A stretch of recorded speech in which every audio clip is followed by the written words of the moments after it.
Okay, this is going to be a very fun segment right here. We're going to discuss all the shots that we did with Jake on his bicycle. And some of them we did from a car where we were leading him or chasing him or, to the side with a camera mounted on top of a jib.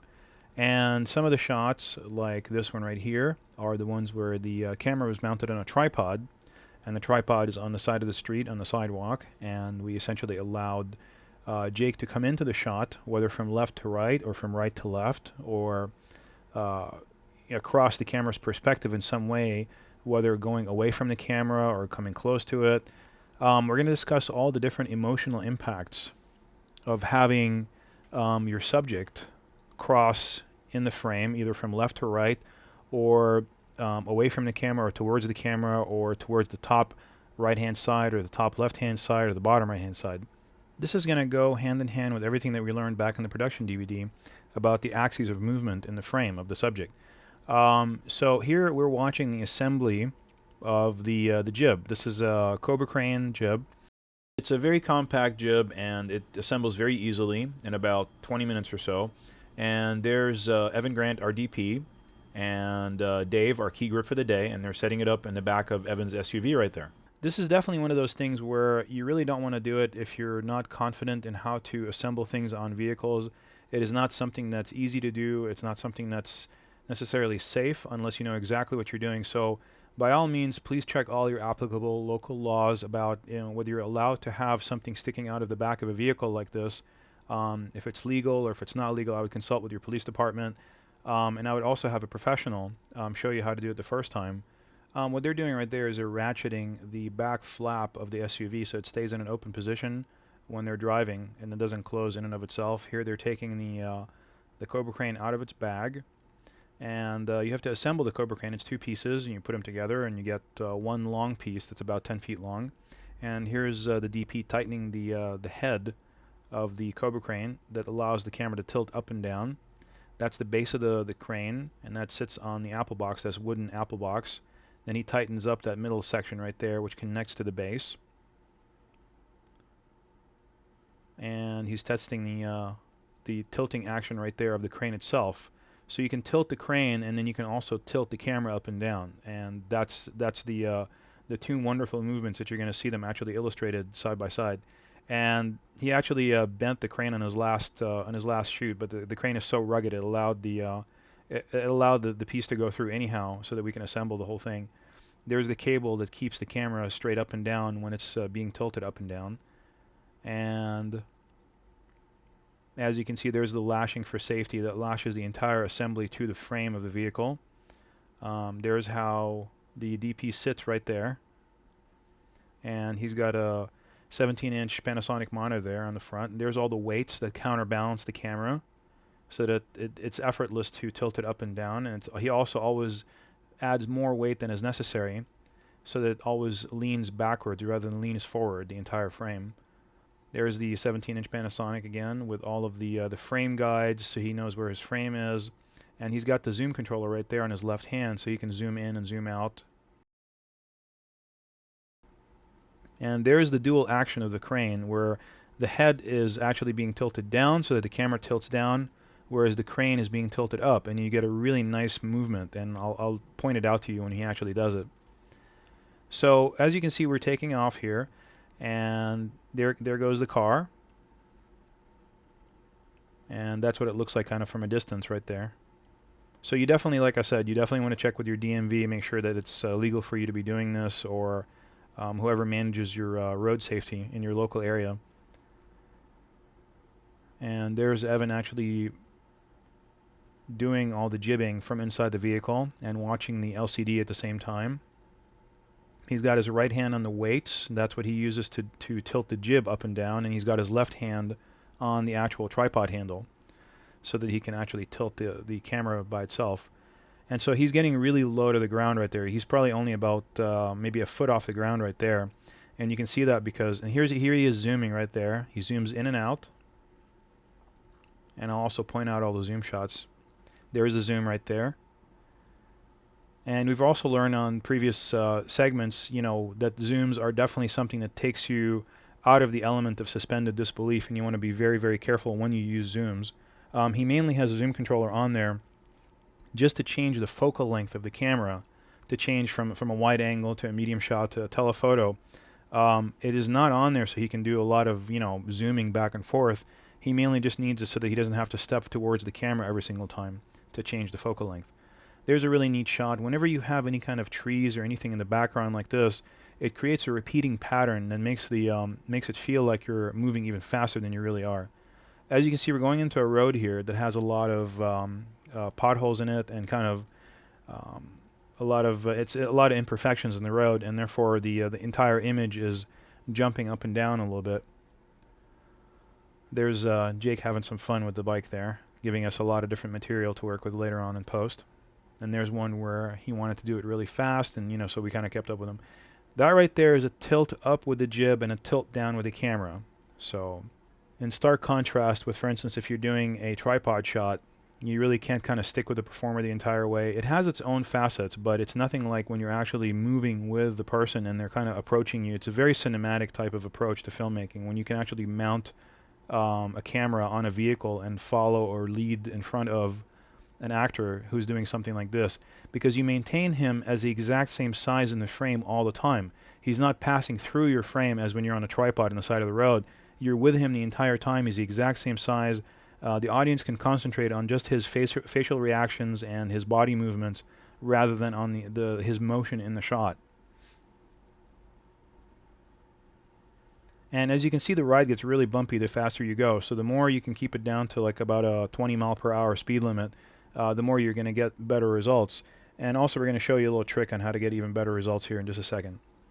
There's our DP letting some air out of his tires, and this is definitely not something you want to do on occasion, because it is dangerous, to let too much air out of your tires. In his particular case, he's letting enough air out of his tires so that it comes down to 20 psi, which is good for his vehicle. Now, that doesn't mean that's going to be good for your vehicle, but he's coming down from 28 down to 20 psi for all the tires. And that was our DP's idea, to soften the ride and to make it a little bit more cushioned against all the bumps and all the potholes that are in the road. And it worked really well, as you'll see. Again, this is something you want to be very careful with. You don't want to forget to put the air back in your tires when you're done doing your shot, because it's not something that's safe. I mean, you want to always maintain proper tire pressure in your vehicle at all times. Also, check with your manufacturer of your car before you do anything like this. Make sure that it's safe for you to do that. Check with your police department, check with your DMV that it's legal for you to be doing this before you attempt anything like what we're showing you right here. Okay, and so here he is actually jibbing down and tilting up. Watch this. He's actually jibbing the camera down right now and tilting up. So when you tilt up with the camera as you jib down, you maintain the exact same perspective on the actor. You don't change the perspective or his size in the frame or the headroom. All you're doing is you're just changing the height of the camera, but it stays looking straight forward. Okay, and here's another shot where Jake comes in from the left side. It's really neat when you can get your actor to come into the frame and then out of the frame again for all these shots. Under no circumstance do you want, on most given shots, to just have the actor appear in the frame and then when you cut in post to cut out of the frame. You always want to make sure on most of your shots that you allow the actor to come into the frame from nothing, from either left or right, come into the frame, be in the frame, and then get out of the frame again. That way you can choose to use either the middle part of it or the entire scene without having to cut.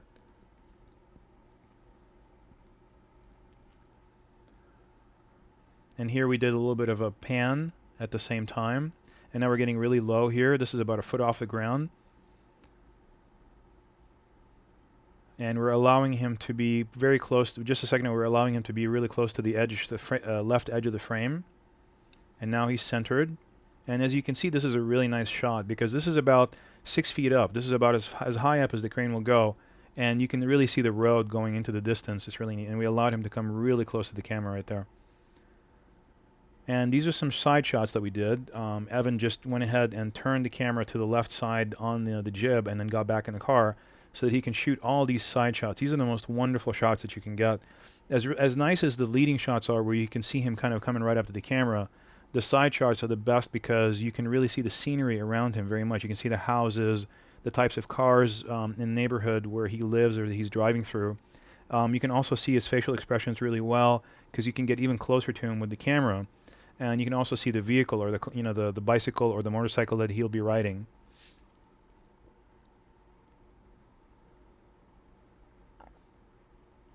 Here's some really interesting shots, that you can do with the jib, from starting low and jibbing up and then starting high.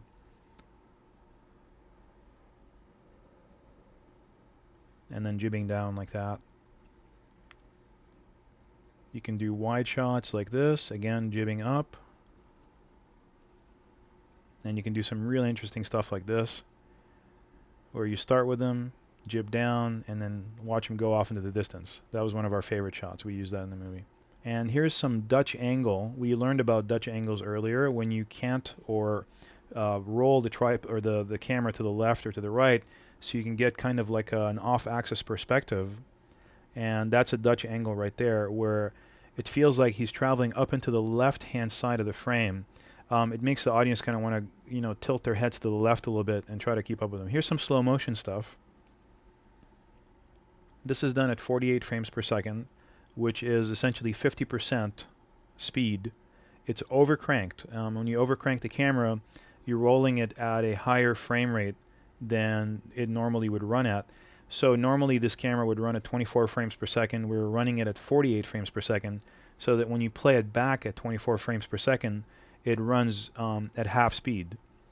The beauty of doing that in the camera, as opposed to in post, is that you get all the frames, whereas in post, when you actually change it to half speed, you're actually interpolating those frames, and it doesn't look as genuine as nice as when you're doing it in the camera. We did this same thing, but we didn't have the crane. We just stuck a camera in the back with a tripod, and that worked really great. And I wanted to get into doing more automotive stuff, and I needed to compete with guys who could rent shot makers and do that kind of stuff, which I can't do. I don't have that kind of money. So I looked one day into the back when we were fooling around with trying to maybe mount the camera just to the hi-hat, just for the purposes of doing the same thing that we did with the tripod, with have a little bit more room back here. And I looked at it and I was like, I wonder. Oh yeah, the utensils. This is what happens when the guys getting the food forget the forks. I didn't forget them. Okay, so now let's talk about directions of travel and axes of movement. As you can see here, the bicycle is moving from the right-hand side of the frame to the left-hand side. And now Jake is going to turn around, and he's going to eventually come back, and he's going to go from the left to the right. Even on a shot like this, where you have a lot of depth, the audience perceives movement as being from left to right because of the camera. We can't see in 3 dimensions. The best way to kind of visualize that is to watch this shot again in extreme slow motion, frame by frame, and in black and white. Then you can really see kind of as the bicycle and the rider becomes just an object moving from the right side of the frame to the left side of the frame. In a Western society, most of us have been born and raised reading from left to right. And so left to right becomes the direction of the reading eye. The antagonist always comes in from the right to the left. That's not necessarily set in stone. You don't have to follow that. But usually you can influence the audience's subliminal perception by having your antagonist come in from right to left. That's the bad guy. And having your hero, or the good guy, coming in from the left to the right. And that's with the grain, with the reading eye. This is an object just going directly from left to right. It's going in the correct direction. So here we go. Let's watch this one going against the grain now. So if you're trying to show someone going to do something uncomfortable, something that is not a happy occasion for them, let's say in this case for Jake, it's work, you can show them always going towards the left side of the frame as they're going to work, as we did in the movie. And when they're coming home, which is more of a happy occasion, you can show them going from left to right, which is more of kind of like a nicer, easier on the eye, going with the reading eye type of direction of movement. So now that we've gone over the x-axis, which is the left to right and right to left movement, we're going to go over the z-axis, which is the away from the camera and towards the camera kind of movement. It goes deep into the frame and then back into towards the camera. Really what's happening when an object is traveling away from the camera, it feels like it's going away from the camera because in this case we have nice lighting from the sun, which is like really nice side lights. You get a sense of depth and perspective. But really all that's happening in that object is just getting smaller in the frame. And we're watching Jake coming back towards the camera here. We're noticing that essentially all he's doing is just getting larger in the frame. True, he's getting closer to the camera, but if we were to look at him as just a two-dimensional object instead of a three-dimensional person, all it is just like a rectangle getting bigger and bigger and bigger in the frame and going from the right to the left. So when something grows in the frame, it is traveling in the z-axis, and when it shrinks also, it's traveling the z-axis just away from the camera. The y-axis is the up and down movement. So we explored the x-axis, left to right, the z-axis forward and away from the camera, and then closer to the camera, and then the y-axis, which is up and down. Now in this particular shot, Jake is traveling downwards from the top right-hand side of the frame to the bottom left-hand side of the frame. And that feels different emotionally than this shot, where he's traveling from the top left-hand side of the frame to the bottom right-hand side of the frame. Not only is he traveling with the reading eye from the top left to the bottom right, but he's also traveling downwards. So it's really easy on the eye. It's the easiest motion on the eye to do is to go from the top left-hand side to the bottom right-hand side. You can show him heading from the left-hand side to the right-hand side. And that could just be walking down a hallway, it could be riding a bike, it could be driving a car. In any way, it's just movement across the frame. It is still easier on the eye to move up and to the right than to move up and to the left. Again, this is with our reading eyes as a Western society. The movement in this frame of the object is going from the bottom left-hand side, bottom left-hand corner, to the top right-hand side. That is still easier on the eye than anything moving from the right to the left. He is laboring up a hill, but it could just be a car traveling upwards where the person inside the car obviously is not laboring to get up anywhere. The car is just doing all the work, the engine's doing the work. But you kind of have to liken it visually to a person laboring up a hill going from the bottom left-hand side to the top right-hand side. So it's still easier than anything going from the bottom right-hand side up to the top left-hand side like this shot. That is the hardest movement for the eye to follow visually. So you want to reserve those shots for anything where the character is heading towards something absolutely inevitably kind of bad or a very difficult or trying experience. So now that we know all about directions of travel, let's watch some of these shots. Look at this shot. There's a lot of empty space in the foreground there. Watch what happens when we move to the next shot and we get the bike closer to the camera. There's just a lot more action traveling in front of the camera. It's a more interesting shot. And here he's traveling in the other direction, but closer to the camera this time, so it kind of occupies that foreground space. Now here we're going to be inserting a 0.9 graduated ND filter to knock down that sky's intensity. The sky up there is way too bright. We're going to show it again here, just to kind of show you exactly what we did again. You can see that sky and the house kind of get a little bit dimmer, but at the same time the road remains the same exposure. Does not affect his exposure because he's mainly occupying the area like the road. And as you can see when he travels up, you don't see the effect of the ND filter on him or his face, only on the sky and the house. And here's a 1.2 ND filter, ND graduated filter. And here he is performing the same movement with the ND graduated 1.2 in the matte box. And here he's traveling back up. And now we're going to try different heights of the tripod. This is about a knee height. And here he is traveling from right to left. Tripod at about knee height. And look at the change in perspective in the street when we switch to about waist height. You can see more of the street, more of the depth of the street, but not necessarily the surface. And here's 6 feet up. This is about eye level when you're standing up. So it's above his head. Okay, and here we are showing, we're kind of waving our hands there to kind of show exactly where the camera is and the fact that you cannot pan beyond a certain point or else you're going to see the camera in the shot. You have to always be aware of your camera shadow. Now here's a tracking shot. We're tracking him from the right-hand side to the left-hand side. And now we're going to track him here in just a second from the left-hand side to the right-hand side. So we're tracking on a medium shot with the movement. This is in stark contrast to all the static shots we just showed you just a second ago, where we just park the camera and we don't really move it. This is a static shot. There's no movement in the camera. The object just goes through the frame. And here's another tracking shot where we lose the focus in the middle. They're really hard to keep the focus unless you have somebody doing the focus for you. Watch the focus getting lost here. Gone right there. This is again going to track a little bit with the movement on the way up, but eventually it settles at a static shot. And here's another one where you're tracking continuously on a wide shot.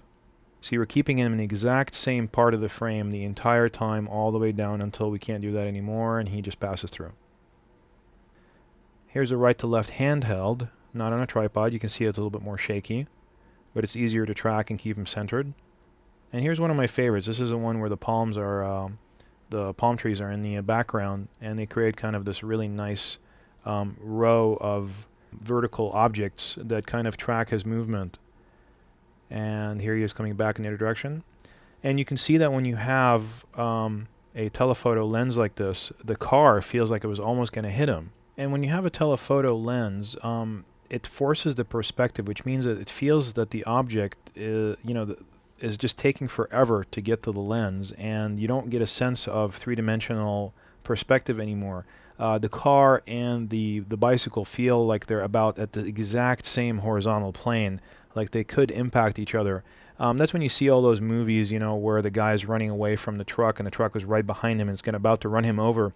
Well, that truck's probably 50 feet, 100 feet behind him, and you could never tell because the lens has been zoomed in so far. It's a very deep telephoto lens, and you don't get a sense of perspective. You don't really know just how far that truck is behind him. Whereas with a wide-angle lens, you really get a sense of perspective. You know exactly the distances between the two objects. Let's say that car back there and him. I mean, the car just feels like it's 300 feet back there. And it really is. Not like the other shot, the telephoto shot, where it just feels like it was right behind him. I mean, it really wasn't. Even when he had passed it and he was about 20 feet away from it, it still felt like they were in about the same horizontal plane.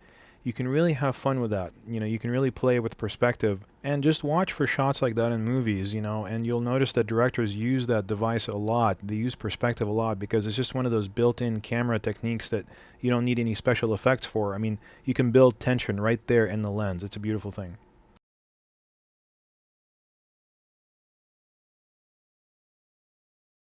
Okay, so now we're going to go over the accident scene. Here's the first shot when he's pedaling up the mountain. Here comes the SUV about to run him over, flashing its lights.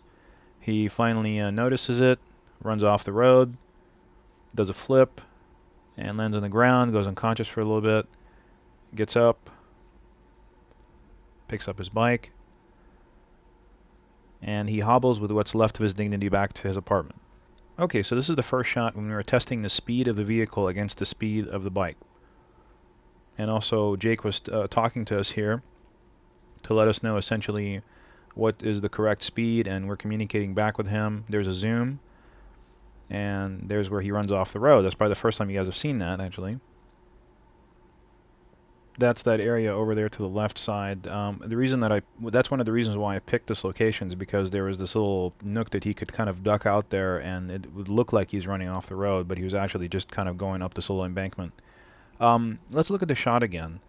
The reason that I picked this location is not just because of that little nook that he could duck into, but it was because this road is this wonderful road that kind of comes in from the left there, winds out and comes up straight into the camera, which kind of, as we learned from the production DVD, it's one of those things that leads your eye off into the distance. And anything that does that is going to make a more interesting frame that people will enjoy looking at more than something, let's just say, like this, which is not very dramatic and is not appropriate for the situation.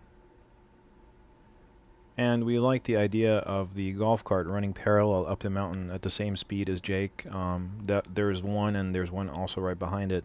We didn't feel like it took the attention away from Jake. It just felt like it was a lived-in environment where there's people up there.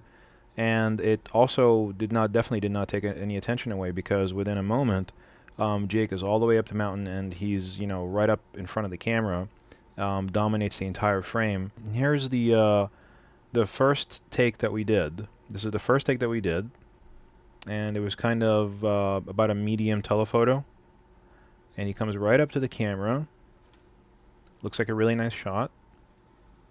And he reacts and goes off frame. And here's the second take, the one that we ended up using in the movie. Comes up to the camera. It's about the same kind of thing. And then he reacts and goes off the camera. Now, watch the differences in the reactions from the first shot and in the second shot. Let's watch that one more time, frame by frame. Here's the first shot. And you notice he was already looking up the hill, and he reacted kind of as he was looking up the hill. It wasn't as genuine as the second shot, frame by frame.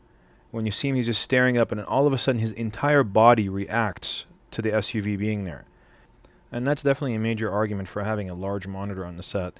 You can see those intricate responses that the actors will give you that you just can't see on the little LCD that's built inside of the camera. And if you don't have the luxury of having a large monitor on the set, you really want to shoot more takes because sometimes you don't notice these things until you get back into the post-production suite and you notice it and you're like, wow, I really wish I shot another take because this just isn't good. It doesn't feel genuine. It doesn't feel right.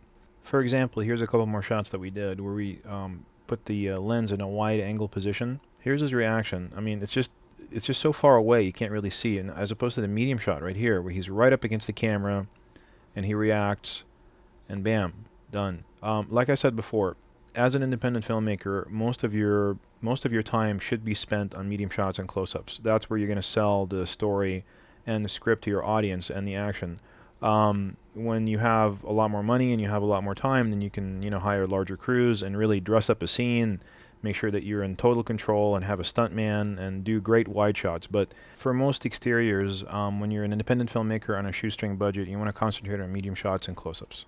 Okay, and here's the teardown of the Cobra crane. We tore it down after we got done filming all the driving shots following the bicycle, and we were preparing it to act as a part of the movie now.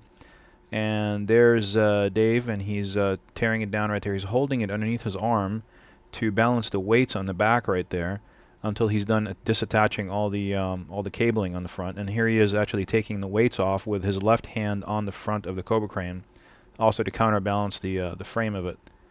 And once he removes those, then he can take apart the whole thing and remove it from the base, the pedestal as we see it.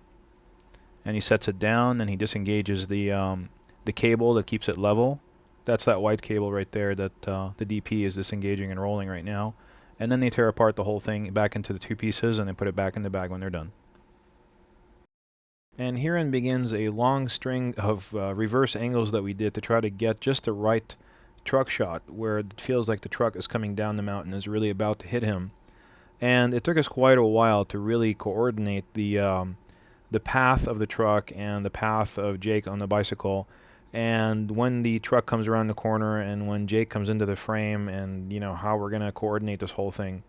And the reason I'm showing you every single take exactly as we shot it is to show you the sequence that usually you have to go through in order to finally get a decent shot, and how after you get a decent shot sometimes you end up getting a string of bad shots. So I'm going to show you all the raw footage, and also to tell you that the best way that we ended up figuring out for coordinating the whole thing was using cell phones, so that there's a cell phone inside the truck, and we've got another person watching over the top left-hand side of the road to see when the truck's just about to come around the corner, and having the DP coordinate with Jake when he's gonna kind of set him off on his path and tell him to go ahead, and me filming with the camera because I had a certain idea in my mind of exactly the way I wanted to do it.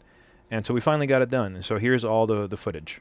Here's the first one. We obviously didn't get anything. We just got the truck flashing its lights down there because we couldn't coordinate the action properly. Here again, we're just kind of waiting for the truck. Here it comes, and here comes Jake, and he's off to the right. Here's another one where all we get is just Jake, no truck. And bam, there comes Jake, and it's nice. I put a little bit of, I was shooting this one myself, and I put a little bit of a jarring motion into the pan, kind of like a back and forth motion to increase the tension and build the momentum of the moment. And here's another shot where the truck comes down the hill, flashing its lights. That was terrible, of course, because it was a wide shot. We don't have the money for wide shots. We should concentrate on medium shots. That's what sells it to the audience. It sells the tension and the drama. Wide shot looks terrible. It just, he did a great job on his action. Jake did. I mean, he did a great job pulling it off, but it just, you saw almost too much in the wide shot. It just didn't feel intense. It didn't feel genuine like the one that was a medium shot, and it was more of a telephoto approach to it rather than a wide angle.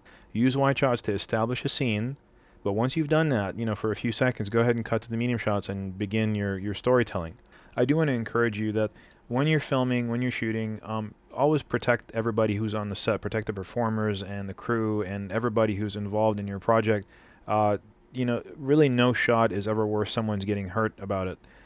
There's professional stunt people paid to take risks, And even when they take risks, they're very calculated risks that are, they have all the experience in the world and all the safety equipment around them just designed for that particular purpose.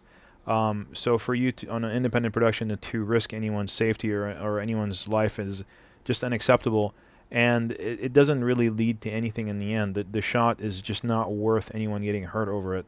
You can usually get the same kind of intensity, just like we did over here, without really, putting anyone in harm's way in any way, shape, or form. It was just the truck was going 20 miles per hour. The bicycle was on the right side. He missed him by a mile. I mean, they were probably 20 feet apart.